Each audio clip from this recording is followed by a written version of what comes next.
the slap that froze the room. The diner was noisy, plates clattering, people laughing, coffee machines hissing, just another morning in a small American town. But in less than 10 seconds, everything went silent. Because one arrogant man made the mistake of slapping the wrong person. A black veteran who had seen more pain in war than that man had seen in his entire life. And when his hand landed across the veteran's face, the world around them stopped breathing. Did he just? Whispered a waitress, frozen mid-step. Yeah, he did, said another, her voice trembling. The man who threw the slap, Richard Harlow, a rich, sharp-suited businessman with a diamond watch and a face full of arrogance. He leaned over the counter, glaring at the old man he had just struck. The old man didn't move, didn't shout, didn't even blink. He looked up, calm, and that calmness, that stillness, was scarier than any anger. Next time, Richard sneered, when a man like me walks in, you stand. You don't serve me like you're some equal. A murmur rippled across the diner. Someone whispered, he's crazy. That's James Ellis. Richard turned sharply. Who? James Ellis, came a voice from the corner booth. The man you just slapped. Fought in 2 wars. Got a Medal of Honor. Saved 8 men when their helicopter went down. The arrogant businessman froze. For a second, just a second, the color drained from his face. But pride can be louder than truth. He straightened his jacket, pretending to laugh. Medal of Honor. Cute.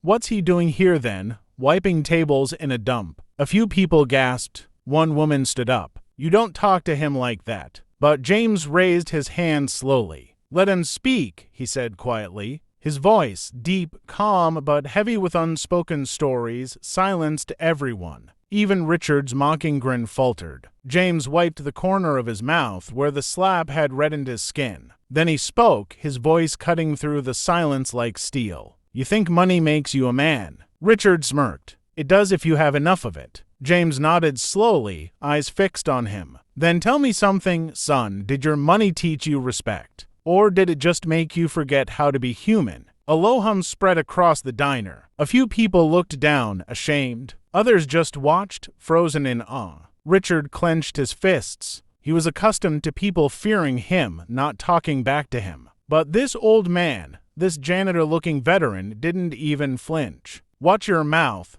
old man, Richard barked. Or what? James said softly. You'll hit me again. Go ahead. I've taken bullets from men who hated me for the color of my skin. You think your slap means something. The diner went dead quiet. Even the coffee machine stopped steaming, as if the universe itself wanted to hear what came next. Richard looked around, his face red, his ego bruised. Someone call the manager, he snapped. I'm the manager, said a woman's voice behind him. Everyone turned. It was Laura Benson, the owner of the diner. Late 40s, kind eyes, and the kind of authority that doesn't need shouting. She stood with her arms crossed. Mr. Harlow.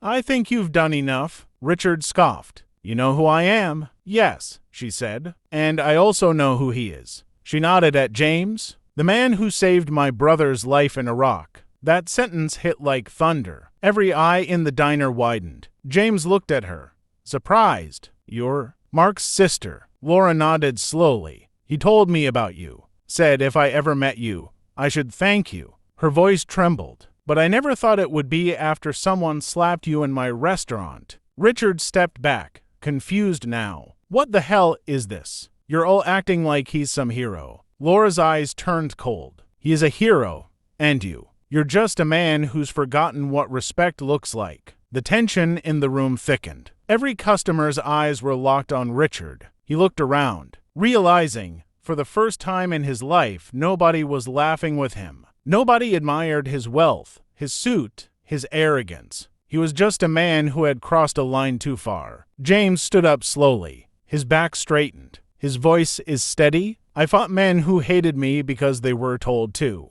But you hate because you choose to. Richard opened his mouth, but no sound came out. The silence stretched long enough for him to feel every pair of eyes burning into him. And that's when James said the words that froze him completely. You think you're powerful because people serve you. But real power isn't about how many people fear you. It's about how many you lift when they fall. Someone clapped. Just one person, then another, and then the whole diner erupted into slow, heavy applause. Richard turned toward the door, his jaw clenched, eyes darting. He didn't know where to look or how to leave.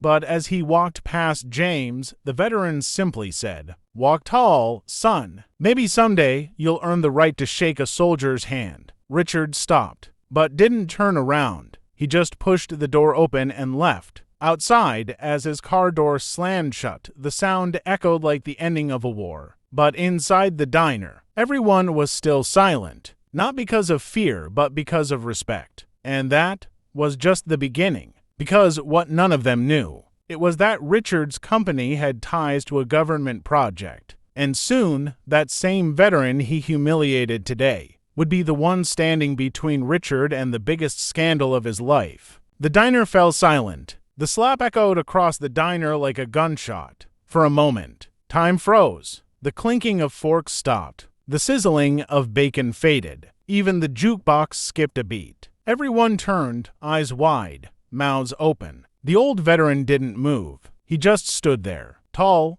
proud, and painfully calm. His cheek burned red, but his eyes burned brighter. Across from him, Ethan Reeves, the man in the sharp black jacket, the one who'd thrown the slap, smirked. "Yeah, old man. Now you know your place," he said, voice dripping with arrogance. But the veteran's silence was louder than any punch. He slowly raised his hand, not to hit back but to fix his hat, the same military cap that had seen more war than the young man ever could imagine. The waitress, trembling, whispered to another customer, "Isn't that Captain Samuel Ford, the man from the Gulf War?" A hush rippled across the diner. Someone gasped. Someone else muttered, "Oh no." But Ethan laughed, brushing it off. "Captain? What's he captaining now? Coffee refills?" he mocked, turning to the crowd. No one laughed. Not a single person. The air had shifted. A man from the corner booth, mid-40s, wearing a gray suit, leaned back and said coldly, "You really don't know who you just messed with, do you?" Ethan frowned. "What's that supposed to mean?" The man smiled faintly. "You just slapped a legend, kid." The veteran finally spoke. His voice was low, steady, the kind of voice that could silence storms. "Young man," he said, "you have no idea the battles I've fought.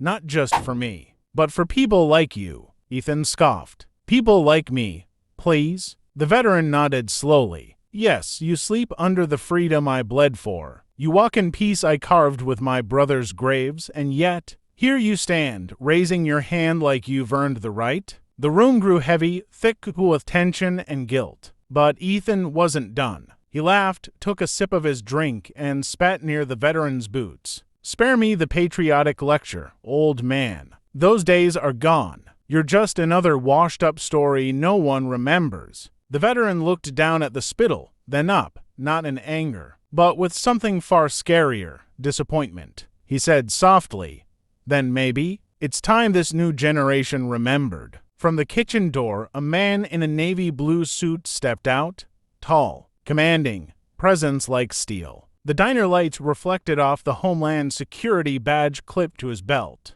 "Dad," he said firmly. Everyone's heads turned. Ethan froze. The veteran looked toward him, surprise flickering just slightly. The man in the suit continued walking forward, eyes locked on Ethan. "Did you just slap my father?" Gasps filled the room. Ethan stuttered, "I didn't know. He was your." "Save it," the agent snapped. "You didn't care who he was." The veteran tried to calm him. "Son, it's fine. I can handle." But the son cut him off, eyes burning. "No, Dad. You fought enemies overseas, but this is the kind that hides right here, at home." Ethan's arrogance began to crumble. He stepped back, voice shaking. "Listen, I didn't mean. I just thought he was." "Thought he was what?" The agent interrupted. "Less than you?" Silence again. Every diner customer was watching now. The cook, the waitress, even the old man reading the newspaper had put it down. The agent stepped closer. "Apologize. Right now." Ethan hesitated. "Apologize." The shout thundered across the diner. The windows rattled. Ethan's face turned pale. He looked at the veteran, guilt and fear crawling up his spine, and finally whispered, I'm sorry, The veteran stared at him for a moment, then nodded. Don't apologize to me, son. Apologize to yourself for forgetting what respect looks like. But just when everyone thought it was over, the door opened again. 3 men in suits walked in, Secret Service agents. They nodded respectfully to the veteran. The diner went silent again. One of them said, "Sir, the president's office has been trying to reach you. The car's ready." Every jaw dropped. The old veteran turned toward his son, smiled faintly, and said, "Duty never ends, son. Let's go." They walked past Ethan, calm, collected, and proud. Ethan couldn't even raise his head. As the door closed behind them, the man in the corner whispered, "That wasn't just a veteran.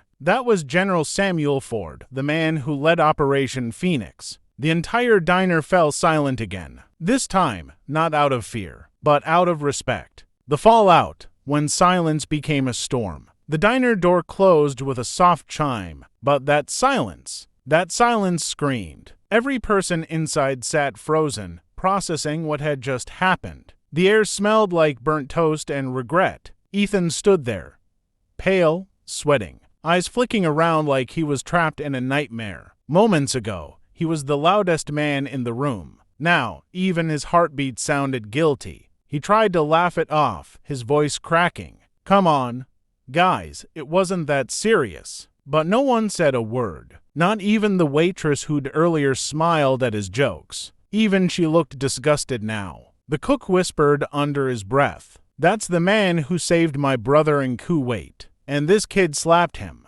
Ethan's stomach twisted. He didn't know whether to leave or hide. And then, a camera flash. Someone had been recording. "Hey, delete that," Ethan barked. But it was too late. The man at the corner table, the same one who'd warned him earlier, smirked. "Nah, pal, the world needs to see this." Ethan lunged for him, but the man stood up, towering over him. "You think you're tough when it's a 70-year-old man, huh? Try someone your size." Ethan backed off, his confidence gone. He knew it. Everyone knew it. That slap wasn't just physical anymore. It was symbolic. A symbol of disrespect, ignorance, and arrogance. And that symbol was about to go viral. Within minutes, the video hit the internet. "Young man slaps black veteran in diner, immediately regrets it." It spread like wildfire. Facebook, Twitter, Instagram, TikTok. Millions of views in hours. The comments poured in like a flood. Who raised this man?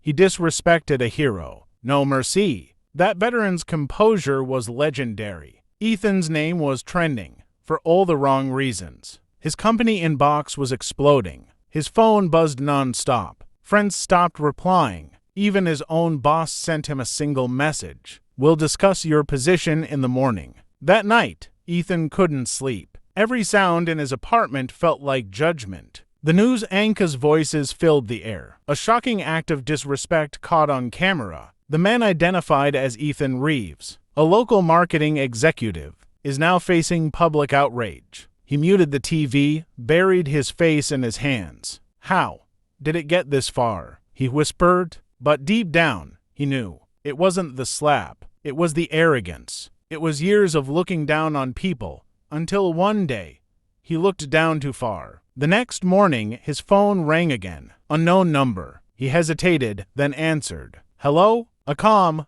authoritative voice replied. "Mr. Reeves, this is Agent Ford." Ethan froze. His throat went dry. "Why, yes, sir," he stammered. "You and I need to talk," Ford said. "You've made quite an impression. Meet me at the diner. Noon." Click. The call ended. Ethan's heart pounded. He didn't know if he was walking into a meeting or his own public execution. When he arrived at the diner, every head turned. Whispers. Glares. Even the cook looked at him like he was a stain that wouldn't wash off. And then he saw them, the same veteran, calm as ever, and his son, Agent Ford, sitting at the same booth. The veteran gestured to the seat across from them. "Sit." Ethan obeyed. Ford leaned forward, eyes cold but measured. "You know who my father is now." "Yes, sir," Ethan whispered. "Then you know what he's done for this country," Ford said. "What he sacrificed." Ethan nodded, tears forming. "I know. I was stupid. I didn't think," Ford cut in. "Didn't care?" until the world saw it. The veteran raised his hand gently. Son, let him speak. Ford sighed, leaned back. Ethan swallowed hard. I don't have excuses. I've been arrogant, selfish. I thought respect was optional. But I was wrong. You didn't deserve that. No one does. The diner was silent again, but this time, not with anger. It was listening. The veteran finally smiled faintly. People make mistakes, he said softly. What matters is what you do after them. Ethan looked up, confused. The veteran continued, you can't erase what happened, but you can change what comes next. Ethan nodded. How? The veteran reached into his jacket and pulled out a folded photo. A group of young soldiers, all smiling. This, he said, was my unit. Half of them never came home. I promised them I'd keep fighting, not with guns but with words, with truth, with respect. He slid the photo across the table. You want to make it right? Help me tell their stories. Ethan's eyes widened. You want me to work with you? The veteran smiled. You wanted attention, didn't you? Let's see what you can do with it now. The rest of the diner watched in quiet awe. Ethan nodded, tears finally breaking free. I'll do it. I'll do anything. The veteran stood, put his hat back on, and extended his hand. Then let's start by shaking on respect. Ethan stood too, trembling, and shook it firmly. And in that moment, the diner, once filled with shame and anger, felt something powerful again. Redemption. Outside, news reporters waited, cameras flashing. Ethan could hear the murmurs.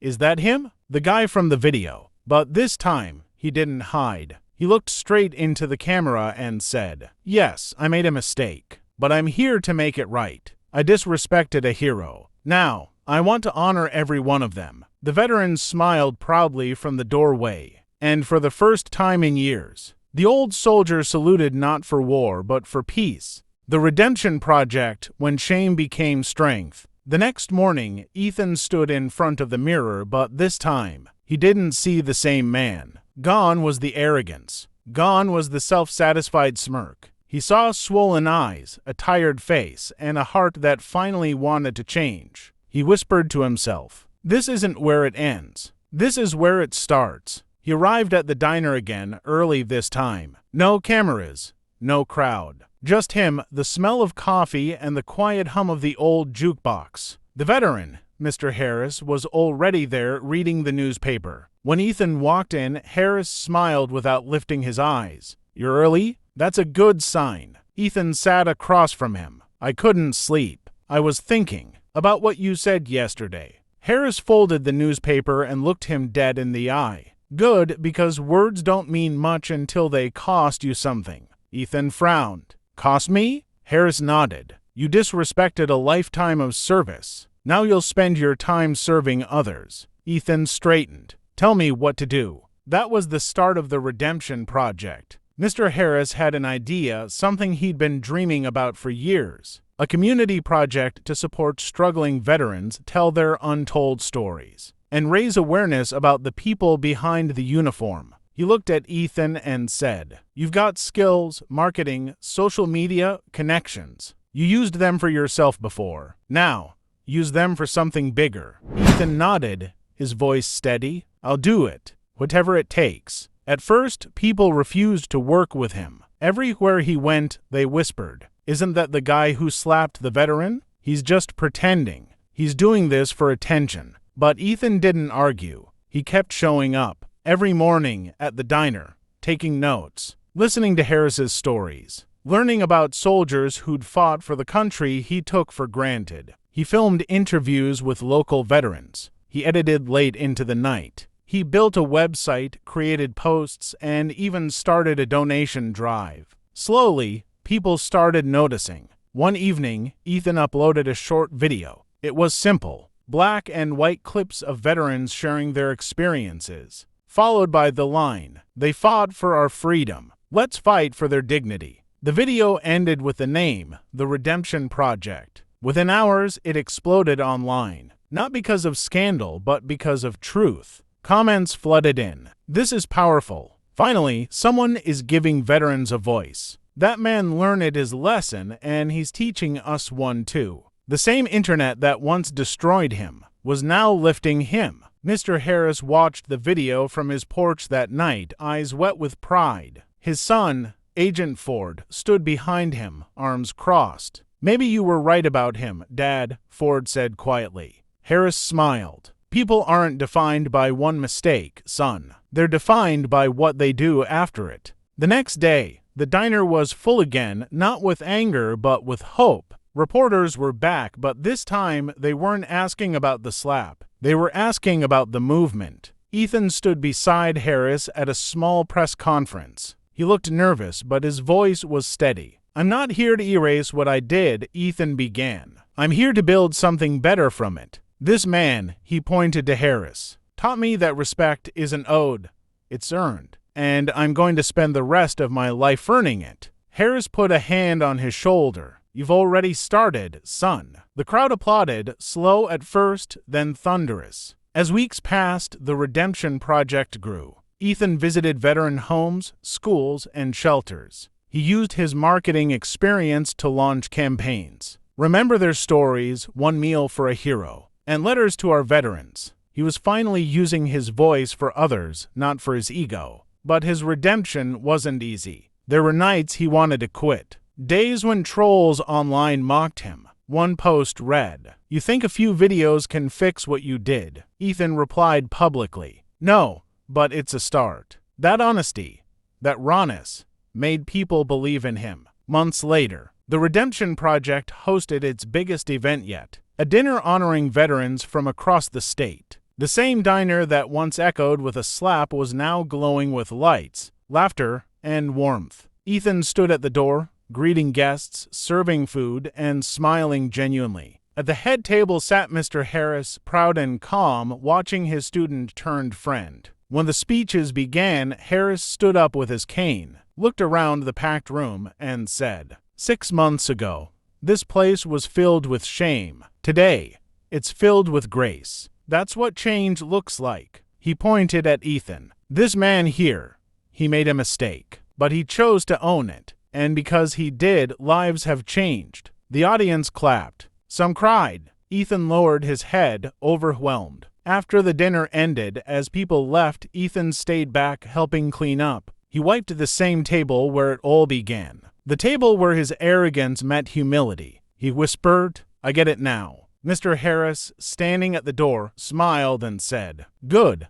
Now keep doing good, even when no one's watching." Ethan nodded. And for the first time in his life, he truly understood what respect meant. But fate wasn't done testing him. A few days later, as Ethan was leaving the diner, a car pulled up, a black SUV with tinted windows. The window rolled down. Agent Ford was inside. He said, "You've done good work, but there's something you need to see." Ethan frowned. "What do you mean?" Ford handed him a folder. "It's about my father, and about something that might change everything." The SUV drove off. Ethan opened the folder, and his face went pale. Inside were documents, photos, something dark, something buried deep in Harris's past. He whispered, "No, this can't be real." The screen fades to black. The secret file, truth that broke the silence. The night was heavy. The streetlights flickered as Ethan sat alone in his car. The folder from Agent Ford open on the passenger seat.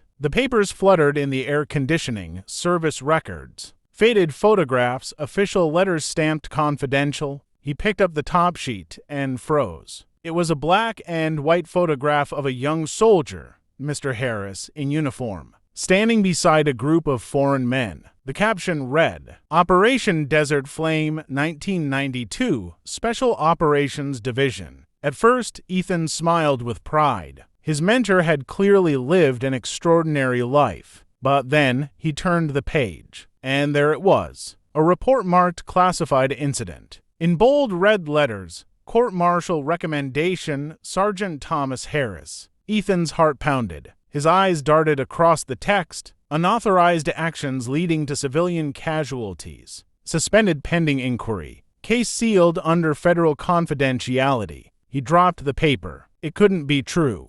Unauthorized him humility. The man who saved his life from shame had been accused of war crimes. "No," Ethan whispered, his voice shaking. "There must be more to this." But deep down, a question had been planted, a painful, poisonous seed of doubt. The next morning, Ethan walked into the diner, but it didn't feel the same. He looked at Harris differently now. Every smile, every story, every word of advice. Harris noticed. "You look like a man carrying a rock in his chest," he said, sipping his coffee. Ethan hesitated. "If someone wasn't who they said they were, what would you do?" Harris leaned back. "Son, everyone's got a past. The question is, what are they doing with it now?" That line hit hard, but it didn't erase the file. Ethan forced a smile and said, "Yeah, I guess you're right." But the guilt of knowing something and not asking ate him alive. That night, Ethan couldn't sleep. The folder lay on his desk, glowing under the dim lamp like it was mocking him. He picked it up again, reading every word, every stamped line, every signature. He saw a note scribbled by Ford. "If you want the truth, come to the old military base tomorrow, 6 p.m.,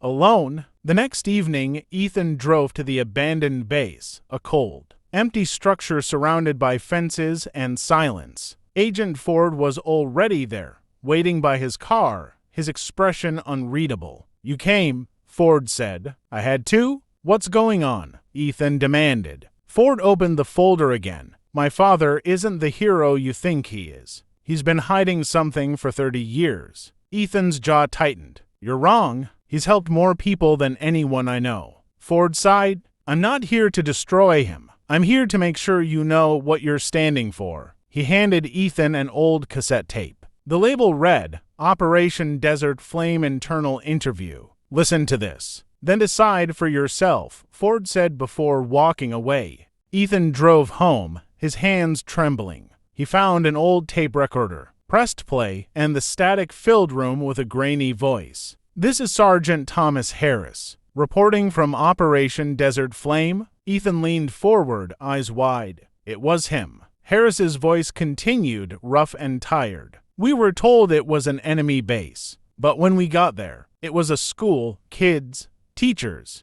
We were given the wrong coordinates." Ethan's breath caught. "I disobeyed orders to save them. My team didn't. The higher-ups called it insubordination. I called it humanity." Static buzzed. Then Harris's voice again. "They court-martialed me to cover up their mistake. I took the blame to protect the men who followed orders. The truth died there, buried under paperwork." Ethan paused the tape, tears welling. The man wasn't a criminal. He was a scapegoat. The next morning, Ethan stormed into the diner, clutching the file and the tape. Harris was sitting at his usual seat, reading the newspaper, calm as ever. Ethan slammed the file on the table. "Why didn't you tell me?" Harris didn't flinch. "Tell you what, son?" Ethan pulled out the photo, the report, and the tape. "That you were accused. That you were blamed for something you didn't do." The diner went silent. Everyone turned. Harris exhaled slowly, folded the paper, and he looked up. "I didn't tell you because I didn't want your respect to be based on pity." Ethan's voice broke. "But people deserve to know the truth."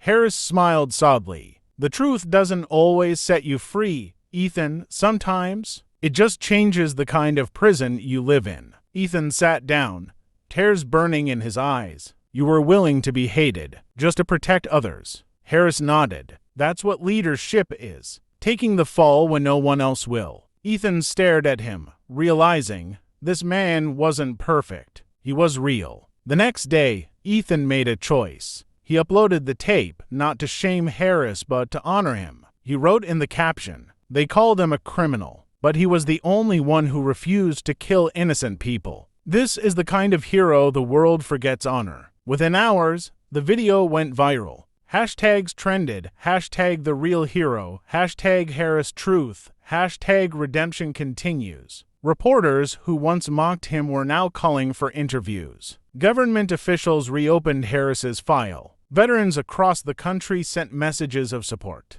Days later, the diner was once again full, but this time, it wasn't for scandal or redemption. It was for recognition. A ceremony was held. Mr. Harris, wearing his old uniform, stood beside Ethan, medals shining under the warm lights. A senator read aloud, "For acts of bravery, moral courage, and sacrifice, Sergeant Thomas Harris is hereby cleared of all previous charges and honored with the Medal of Integrity." The crowd erupted in applause. Tears rolled down Ethan's face as he clapped louder than anyone. Harris looked at him and said, "Softener, you didn't just save my name. You saved my story." After the ceremony, as people left, Harris turned to Ethan. "You've done good, son. Better than I ever expected." Ethan smiled. "You taught me how?" They stood in silence for a moment. Then Harris added, "You remember the day you slapped me?" Ethan laughed nervously. "I'll never forget it."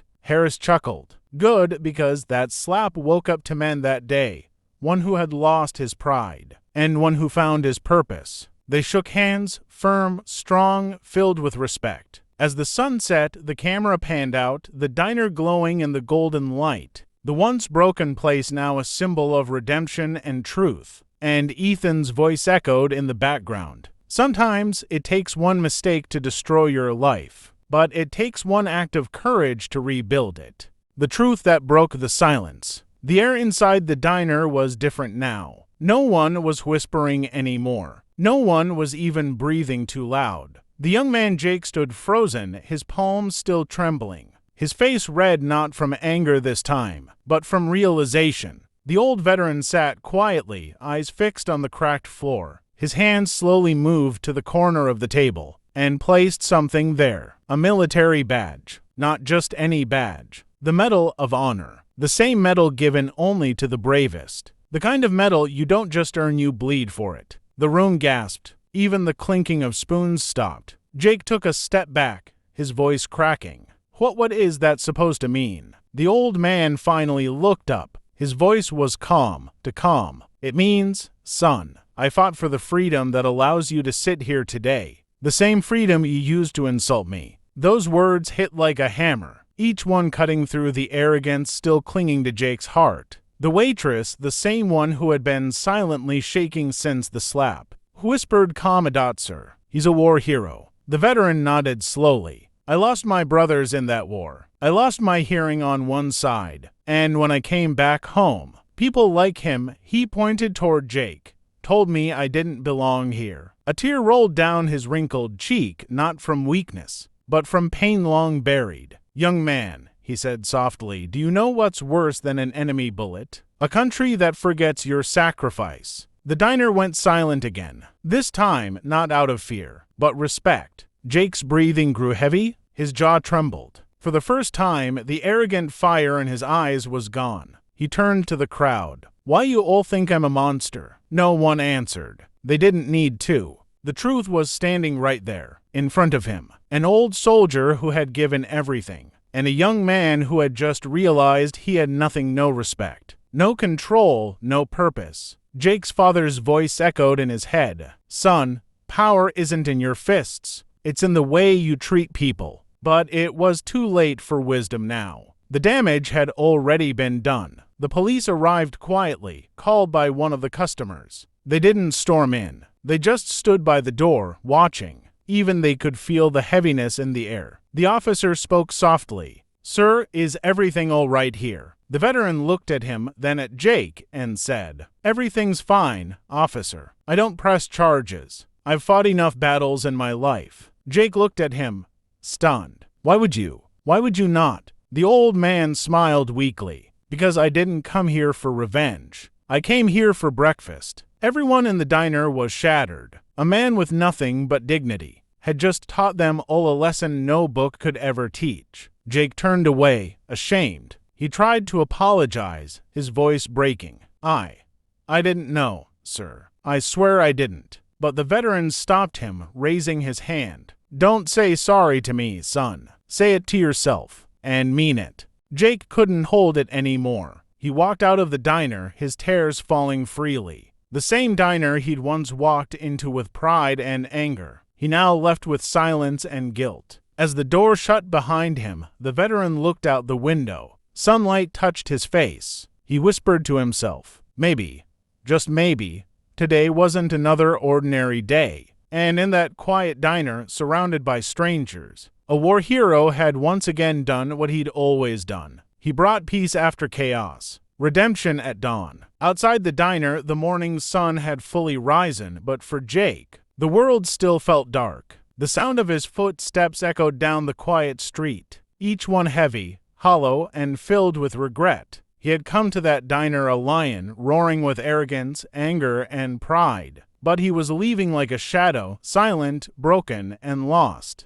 He sat on the curb, hands shaking, the red mark on his knuckles still burning, not from the slap, but from shame. For the first time in his life, he didn't want to be seen. He didn't want to win. He just wanted to understand. Back inside the diner, the old veteran sat quietly, sipping the last of his coffee. The waitress came over, tears still glistening in her eyes. "Sir, are you okay?" she asked softly. He smiled faintly, his voice calm. "I've seen worse, sweetheart. But it's not the pain that hurts, it's what people forget after peace." She placed a fresh cup beside him, saying, "On the house? You deserve that?" The old man nodded. "No, ma'am. Give it to the next soldier who walks in here. Let him know he's seen." Hours passed. The diner slowly emptied, but the story, the moment, stayed alive.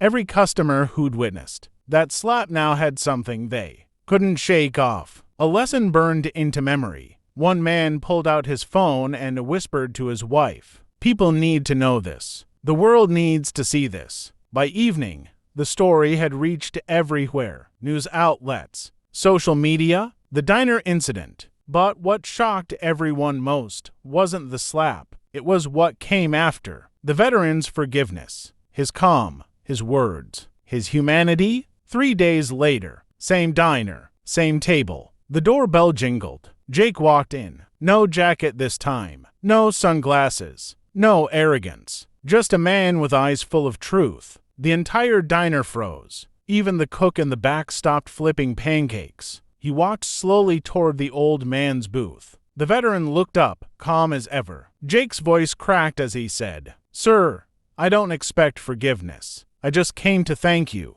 The veteran looked at him, really looked at him, then said quietly, "For what?" Jake swallowed hard. "For showing me what kind of man I was, and what kind of man I need to be." He reached into his pocket and pulled out an envelope. "I started something," he said softly, "a foundation for war veterans. I named it after my grandfather. He served too. I didn't even know what that meant. Until now." The old man's eyes glistened. He opened the envelope. Inside, a $50,000 check, signed in Jake's name. But the money didn't matter. It was the gesture that silenced everyone again. For once, the silence wasn't awkward. It was sacred. The veteran smiled for the first time, a real, deep smile. He stood, extended his trembling hand, and said, "Now you're fighting the right kind of battle, son." Jake shook his hand with both of his voice barely a whisper. "I'll never forget that day." The veteran replied, "Good, because that's how change begins, with a moment you never forget." Jake left the diner quietly, but this time, people stood and nodded as he walked by, not because they forgave him easily, but because he was finally earning it. The old veteran watched him go, then turned back to his coffee, smiling. "Another morning," he murmured. "Another soul saved." Sometimes the loudest lessons come from the quietest people. Sometimes a single act of kindness has more power than 1,000 acts of revenge. And sometimes the man you underestimate becomes the one who changes your life forever. If this story touched your heart, share it, because respect, empathy, and humanity are the only medals worth wearing. Like, comment, and subscribe if you believe the world needs more compassion and fewer slaps of hate.